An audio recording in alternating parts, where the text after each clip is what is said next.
Hai, kembali lagi bersama saya Cutiawati dengan NPM 120020326. Saya dari kelas 3O Manajemen SDM. Jadi pada video kali ini saya akan menjelaskan mengenai Human Capital.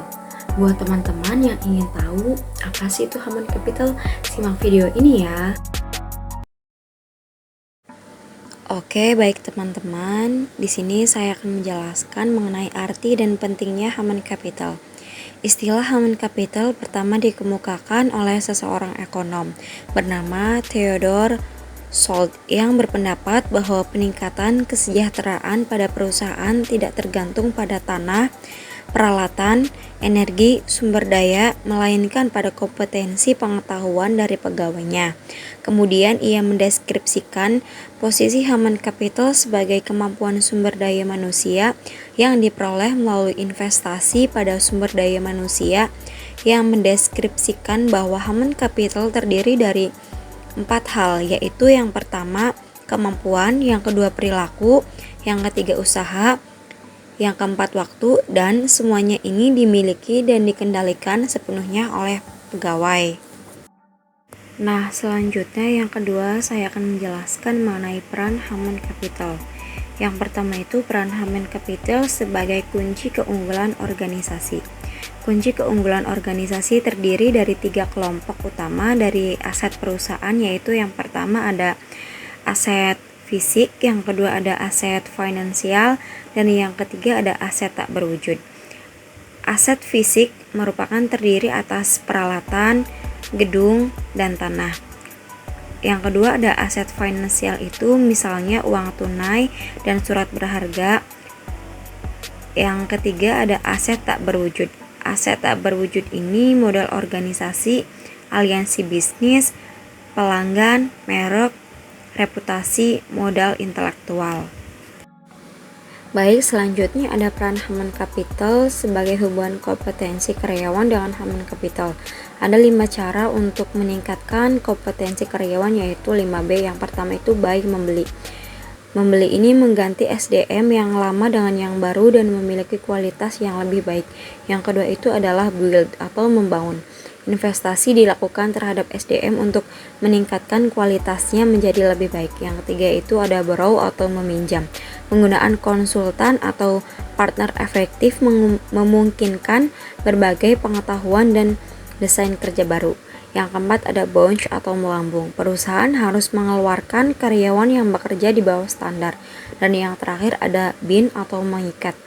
Mengikatnya karyawan jangan keluar merupakan tindakan kritis pada semua tingkatan.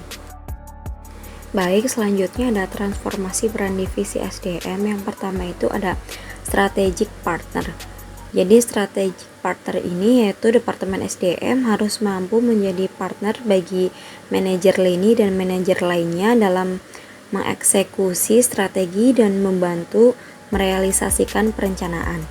Yang kedua itu ada administratif expert, yaitu membantu tercapainya efisiensi administratif dan memastikan bahwa kos dapat dikurangi dan kualitas tetap terjaga secara kontinu. Lalu yang ketiga ada employee champion. Departemen SDM harus dapat mewujudkan komitmennya terhadap manajemen dan pada waktu yang sama berusaha meningkatkan kontribusi karyawan lebih besar. Yang terakhir ada change agent. Departemen SDM harus dapat menjadi agen perubahan yang kontinu, membantu proses-proses dan kultur secara bersama, meningkatkan kapasitas organisasi untuk lebih baik lagi. Nah, selanjutnya ada tingkat kompetensi dalam sistem pengukuran human capital. Yang pertama itu ada activity level. Activity level yaitu pengukuran aktivitas rutin SDM seperti rekrutmen, pemberhentian, promosi untuk syarat laporan internal. Yang kedua ada functional level, yaitu kolaborasi dengan unit fungsional organisasi, misalkan divisi dalam mengukur aktivitas, mengumpulkan dan menerjemahkan data dan mengambil tindakan koleksi. Yang terakhir atau yang ketiga strategic level, yaitu tingkatan analisis tertinggi sehingga dapat memberikan gambaran perusahaan secara penuh, memberikan pemahaman hubungan antar SDM, strategi, dan kinerja.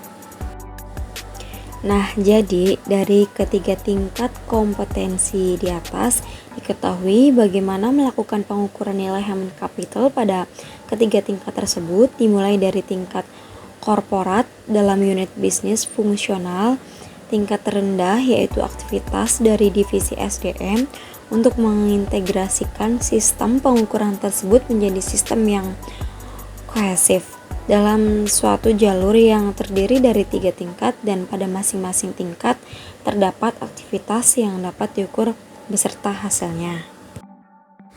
Baik, yang terakhir ada mengidentifikasi human capital. Untuk keberhasilan perusahaan, proses atau bisnis apapun tergantung pada 3 keterampilan, yaitu yang pertama ada commodity skill. Jadi commodity skill kemampuan tidak spesifik untuk bisnis tertentu, dapat langsung diperoleh dan lebih kurang sama nilainya bagi setiap bisnis, misal kemampuan mengetik dan kemampuan komputer. Lalu yang kedua adalah leverage skill, yaitu pengetahuan yang meskipun tidak spesifik untuk perusahaan industri, tetap relatif lebih berharga bagi perusahaan tertentu daripada perusahaan lain. Misal, programmer di bank berbeda nilainya dengan programmer di perusahaan komputer. Lalu yang terakhir ada proprietary skill, yaitu pengetahuan spesifik bagi perusahaan, misal hak paten dan merek. Nah, gimana teman-teman? Sekarang udah tahu kan apa itu human capital? Semoga video kali ini bermanfaat untuk teman-teman yang sudah menonton. Mungkin ini saja yang dapat saya sampaikan. Mohon maaf bila ada kekurangan. Wassalamualaikum warahmatullahi wabarakatuh. Bye-bye.